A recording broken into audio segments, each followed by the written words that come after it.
Hello, welcome to the Yoga Lawyer Show. Today we're going to talk about the Pennsylvania election a little bit and, of course, get into some philosophy too. Yeah, the special election that happened on March 13th. It was yesterday. Yes. From the day we're filming this. Yes. So tell us a little bit about what happened. So it's a special election. The former congressman that was in that seat was a Republican. His name was Tim Murphy. He resigned after some scandalous allegations. Supposedly he asked his mistress to have an abortion in a very solid red state. So Yeah, you said Trump had won by double digits. by double digits in the presidential election. So, I mean, so much so that he referred to it as Trumpland. So, accurate. And so that's part of the reason why this election was important. Yeah, because Democrats had never even thought that they would have the chance of winning the seat. I mean, I read somewhere that there were like hundreds of other seats that Democrats were more likely to win before this seat until the special election. Well, now, did the Democrat really win, though? I mean, well, the results came in really early this morning, and it's so close that it's too close to call. Apparently, the Democrat did win, but only by 627 votes, which is kind of interesting because the third-party candidate won 1,379 votes. So the third-party candidate actually won more votes than the difference between the two main party candidates. I thought that was interesting. Yeah. So it looks like the Democrats in the lead, but that it may still change. Rick Saccone, the Republican candidate, his campaign manager put out a statement saying that they were looking into some legal opportunities to probably contest the result and get a recount. And this is where it gets interesting. So this might take a while to figure out who won, and then it may all be moot because in the fall there's going to be another election. So in November they're doing midterm elections. So this is for a seat for a few months. And they're redistricting because the redistricting. The Pennsylvania Supreme Court basically threw out their districts and told them that they need to redraw them because the gerrymandering was so bad. And the new districts haven't been drawn yet, so no. It's very possible that... It's possible that it could be good for the Democratic candidate, but it could be bad. Yeah, I mean, it'll be different regardless, so there's no saying that just because he won now, he'll win again. They're kind of just winning for bragging rights, and to be like, I guess for a Democrat to win the seat would be kind of cool. But I was looking at the results for the different counties, and it looks like the Democrat won a lot of support in the county with the capital, but the other three main counties were still Republican. Not very, but it's gotten, I mean, definitely the differential's gotten a lot closer since the presidential election. But, to talk about the mootness, this kind of brings up the philosophical point I wanted to get into a little bit. And it was kind of raised in a comment to the last video about, we were trying to find common ground, and we talked about this last week.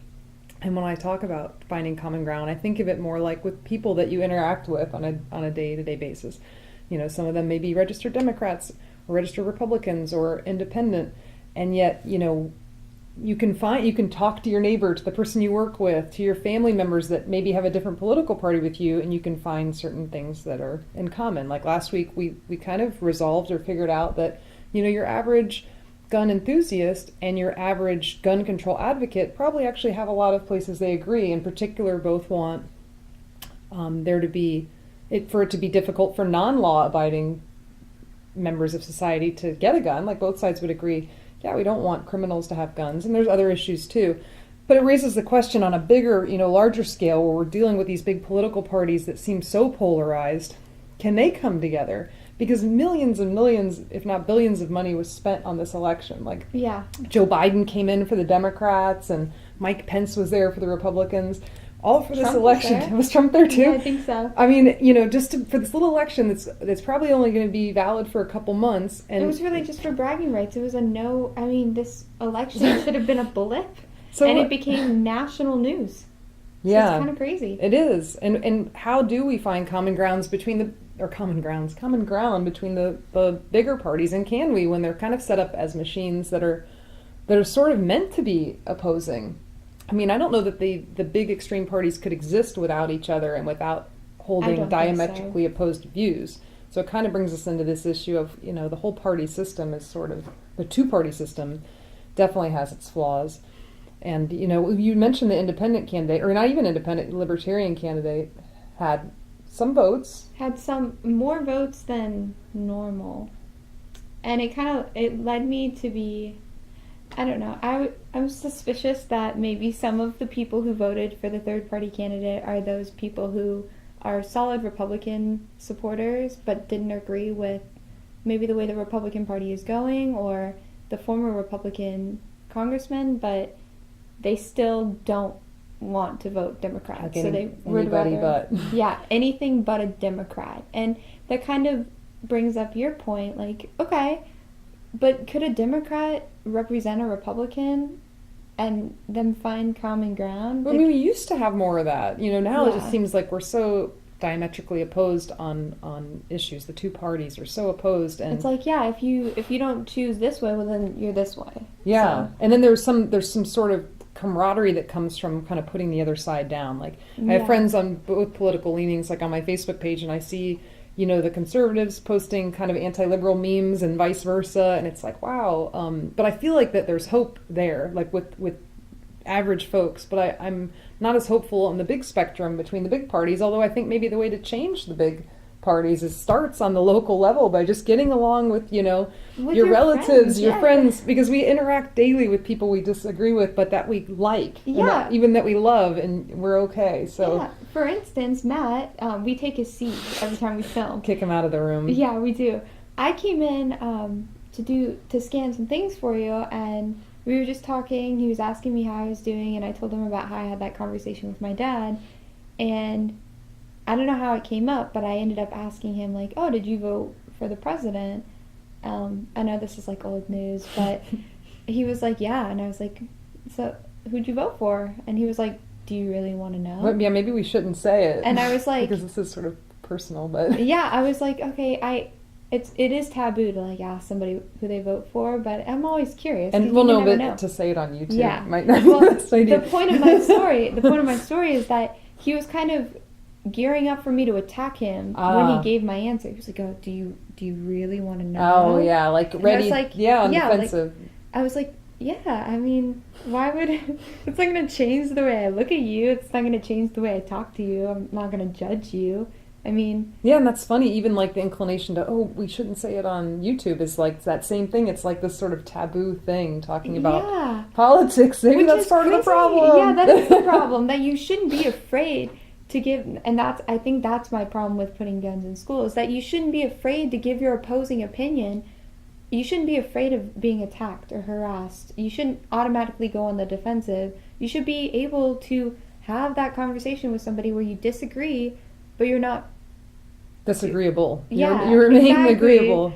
You aren't fighting. You're just talking about it. And maybe if we did talk about it and we disagreed, he could change my mind or tell me something that I hadn't considered. Give you a new perspective. Yeah, but people get so defensive that they don't ever get into those conversations where they could consider something else. Yeah.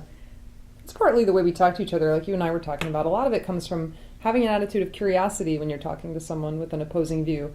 Rather than kind of demanding your views upon them or putting your views upon them, just ask questions like, why do you feel this way? And just really try to understand and have no intention of trying to change someone's mind. Instead, listen.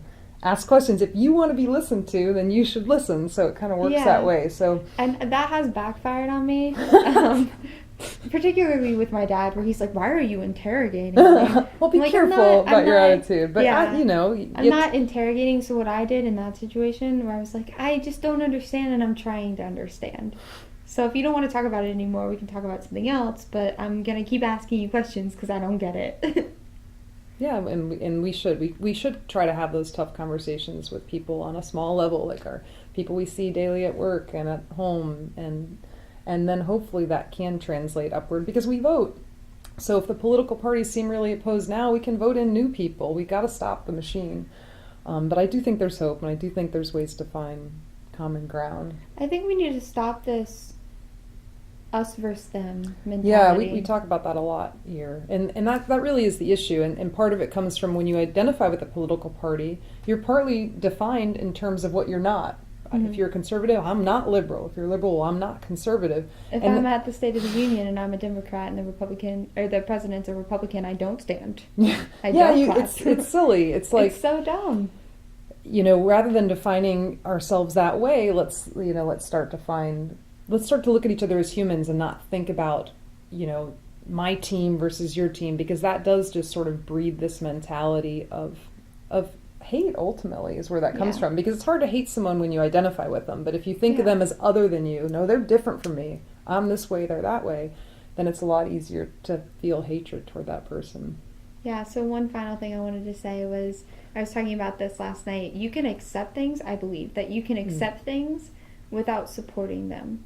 So you don't need to, you can accept things without opposing them.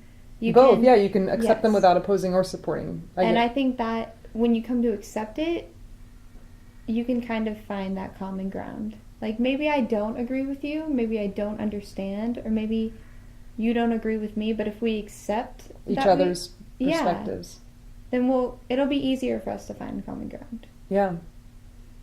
Okay, yep, let's end with that. And that is very all. nice, Katie. So, yep, leave comments, let us know what you think, and we'll continue the discussion next week. See you next time. Thank you for watching the Yoga Lawyer video.